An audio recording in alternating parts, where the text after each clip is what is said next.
आप सबको जय मसीह की। Praise the Lord, hallelujah. आज की शाम फिर से प्रभु यीशु मसीह की उपस्थिति में आते हैं और प्रभु ने ये मौका दिया है कि मैं आपके सामने फिर से आशीष का कारण बनूं। Praise the Lord. मैं परमेश्वर के वचन को शुरू करने से पहले मैं आपके सामने एक बात रखना चाहती हूँ जो आज लोगों के जीवन में पाया जाता है।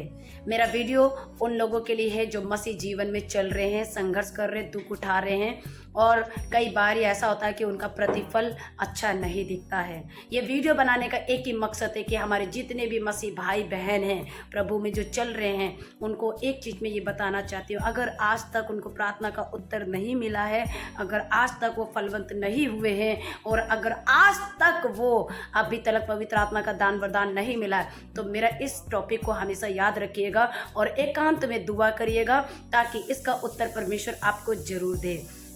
तो मैं प्रेरितों के काम 8 अध्याय और उसका मैं 13वां पद से बताना चाहती हूँ। अब 13 पद मैंने कम समय में मैं 13 पद को ही लेना चाहूँगी और मैं यहाँ पर एक कहानी बताना चाहती हूँ। वो कहानी इस प्रकार से जादूगर शमौन को लेकर मैं बताना चाहती हूँ और मेरा विषय अब शुरू होता है। मैं आपको बताना चाहती हूँ कि आज इस चैप्टर से मैं आपको दिखाना चाहती हूँ एक ऐसे विश्वासी, एक ऐसे मसीह लोग भी होते हैं जो बपतिस्मा तो ले लेते हैं लेकिन अंदर कितनी ज्यादा कड़वाहट भरी होती है वो इस चैप्टर से पढ़ने में ही पता चलेगा। शमौन जादूगर के विषय में अगर आप शुरुआत से पढ़े तो बाइबल हमें ये बताती है कि वो लोगों को चकित कर देने वाला व्यक्ति था, बड़ा बड़ा काम करने वाला व्यक्ति था और उसका नाम भी बहुत महान था। वो अपनी महिमा कमाने वाला व्यक्ति था, अपनी तारीफ को कमाने वाला व्यक्ति था। लेकिन उससे भी बढ़कर कोई एक व्यक्ति वहां खड़ा हुआ जिसका नाम है फिलिप्युस। जी हाँ, फिलिप्युस वही चेला है जिसके द्वारा परमेश्वर अद्भुत चमत्कार के काम कर रहे हैं।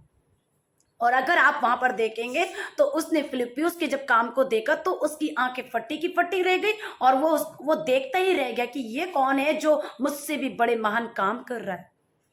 और प्रिय बाइबल हमें ये कहती है कि बाइबल में जो पद मैंने लिया है कि 8 का 13 लिया है, बाइबल कहती है कि अब मैं पढ़कर आपके सामने सुनाना चाहती हूँ। फिर मैं आगे कुछ बातों को रखना चाहती हूँ कि आज मैंने स्टार्टिंग में ये बात मैंने बोला कि कुछ लोग बपतिस्मा लेते हैं, प्रभु में आते हैं और परमेश्वर में चलते हैं, लेकिन वो फलवंत नहीं है, वह खड़े नहीं है, वो किसी प्रकार से चमक नहीं पा रहे। तो याद रखिए, अगर आप चाहते हैं कि मैं फलवंत हो जाऊं और मैं अद्भुत रीति से बढ़ सकूं, तो आपको ये हमेशा याद रखना है कि ये सारी बातें हमारे लिए लिखी गई है।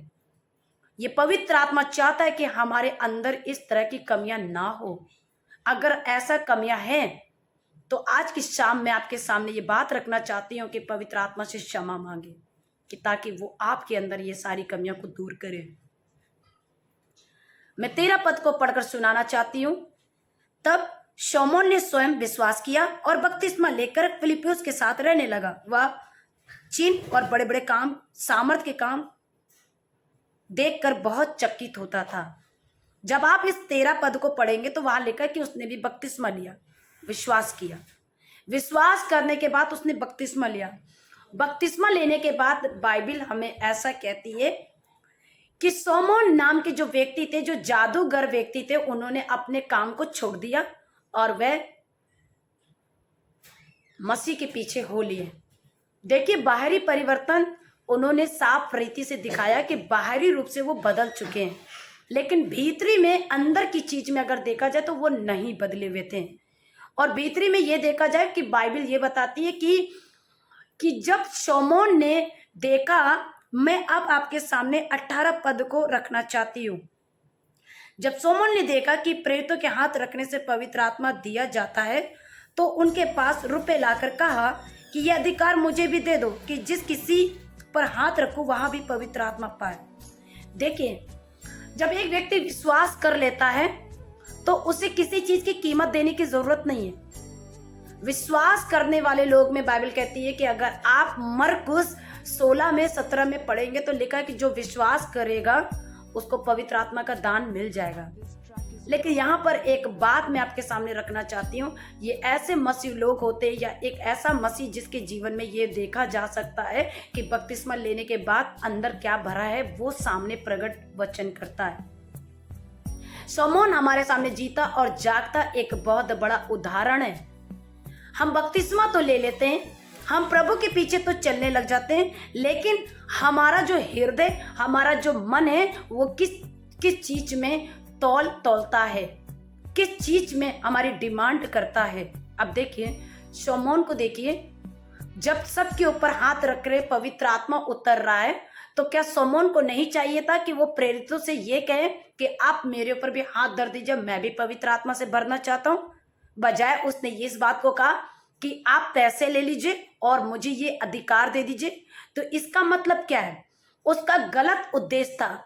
उसका गलत उद्देश्य ये था कि वो पवित्र आत्मा के द्वारा वो पैसा कमाना चाहता था, पवित्र आत्मा के द्वारा वो अपनी महिमा कमाना चाहता था, पवित्र आत्मा के द्वारा वो क्या चाहता था? वो अपने आप को बड़ा बनाना चाहता था। देखिए बाइबल हमें कहती है विश्वास में भी शुद्धता होनी चाहिए, विश्वास में भी पवित्रता होनी चाहिए। अगर ये चीज हमारे अंदर नहीं है तो कभी भी पवित्र आत्मा हमारा साथ नहीं देंगे। मैं कुछ आयतों को और भी पढ़ना चाहूंगी इसी के अंदर। बाइबल कहती है कि ऐसे कई विश्वासी हैं, आज भी ऐसे कई विश्वासी हैं जो कड़वाहट से भरे हुए हैं, अंदर से जलन से भरे हुए लोग हैं, क्रोध से भरे हुए लोग हैं। जलन एक ऐसी चीज है जो बाइबल हमें ये कहती है कभी दूसरों को खुश होते हुए, किसी को बढ़ते हुए, किसी को उठते हुए नहीं देखने देता है। लेकिन यहाँ पर जब इस घटना को अगर हम पढ़ रहे हैं तो ध्यान से एक बात देखने में, सोचने में ये आती है कि कई बारी आप देखते होंगे, अरे उस पास्टर ने हाथ धर दिया, इस पास्टर ने हाथ धर दिया, इनके ऊपर पवित्र आत्मा गया, उनके ऊपर पवित्र आत्मा, मेरे ऊपर पवित्र आत्मा क्यों नहीं आया? अगर आपके ऊपर पवित्र आत्मा नहीं आया तो याद रखिए ये आज का वीडियो आपके लिए है और आपको ये देखना जरूरी है कि कहीं मुझ में कड़वाहट तो नहीं है। 20वां पद में पढ़ना चाहूंगी। पतरस ने उससे कहा, तेरे रुपए तेरे साथ नष्ट हो, क्योंकि तूने परमेश्वर का दान रुपए से मोल लेने का विचार किया। इस बात में ना तो तेरा हिस्सा है और ना भाग है, क्योंकि तेरे मन में परमेश्वर के आगे सीधा नहीं है। पतरस ने उसके अपराध और पापों के प्रति डांटना शुरू किया। पतरस ने बोला, प्रेरितों ने बोला, इस प्रकार से बोला कि जो तेरा जो मन है वो परमेश्वर के सामने सीधा नहीं है। अगर आप सीधा का सही भाषा अगर आप देखें हिब्रू में, इसका हिब्रू शब्द हिंदी ट्रांसलेट बहुत अच्छा किया गया है। सीधा का मतलब होता है शुद्ध मन। तेरा मन शुद्ध नहीं है, तेरा मन पवित्र नहीं है, तेरा विश्वास पवित्र नहीं है। और बाइबल क्या कहती है आगे? इसलिए अपनी इस बुराई से मन फिराकर प्रभु से प्रार्थना कर। देखिए बाइबल ये भी कहती है कि किस प्रकार से पतरस ने यानी कि प्रेतो लोग ने इस सोलोमन जादूगर से बोला कि इस बात के लिए प्रार्थना करो, अपने लिए प्रार्थना करो, अपने मन के बुराई फिर जाने के लिए प्रार्थना करो, संभव है कि तेरा अपराध क्षमा किया जाए।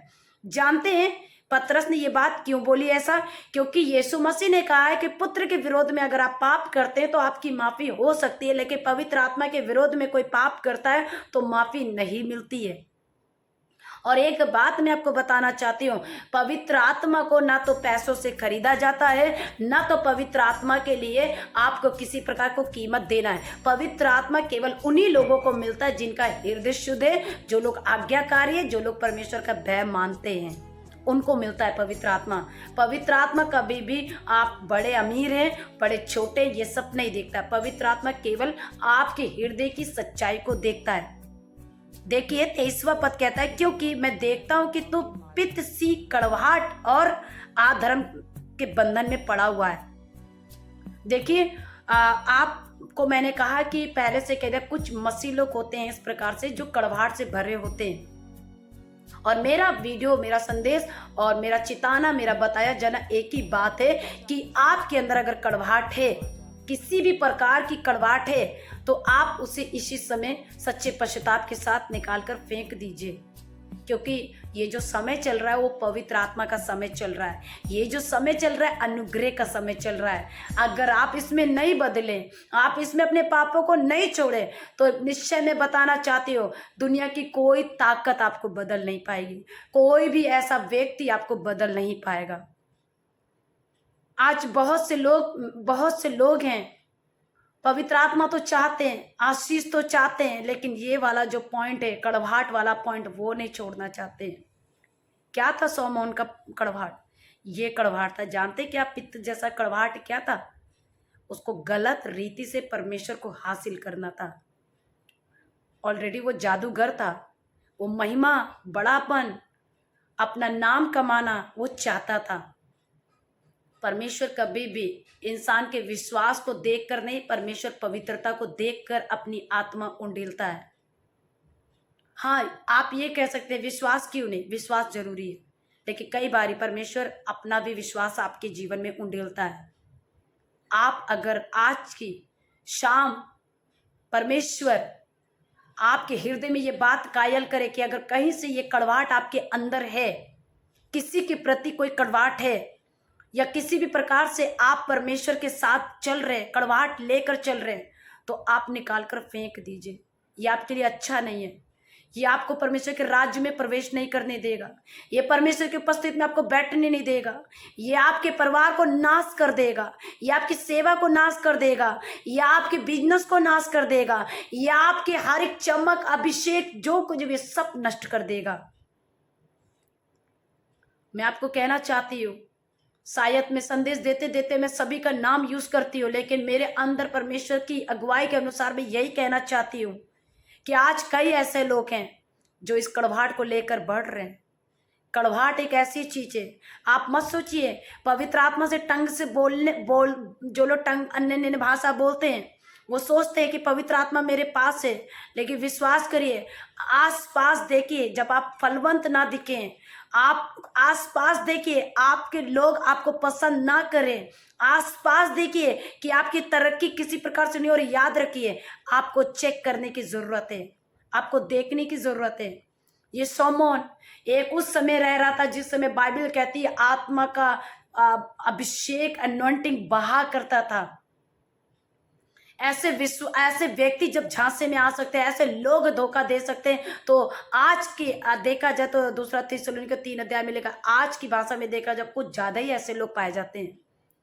तो मैं धन्यवाद करती हूँ, धन्यवाद देती हूँ कि आज मसीह में जो कड़वाहट आप लेकर चल रहे हैं उसको आप तुरंत छोड़ दें, फौरन छोड़ दें, परमेश्वर से क्षमा मांगे, सब चीज की माफी है। लेकिन पवित्र आत्मा के खिलाफ में उसकी उपस्थिति में खड़े होने के बाद भी अगर ये चीज आप अगर रखें तो आपके लिए अच्छा नहीं। सो परमेश्वर इस वीडियो के द्वारा आपको आशीष दे। मेरी प्रार्थना रहेगी कि अगर आप लगातार मेरे वीडियो को देख रहे हैं और देखते जा रहे हैं, तो मैं प्रार्थना में रखूंगी कि परमेश्वर इस वीडियो के द्वारा आपको बहुत आशीष दे। Praise the Lord. जय मसीह की।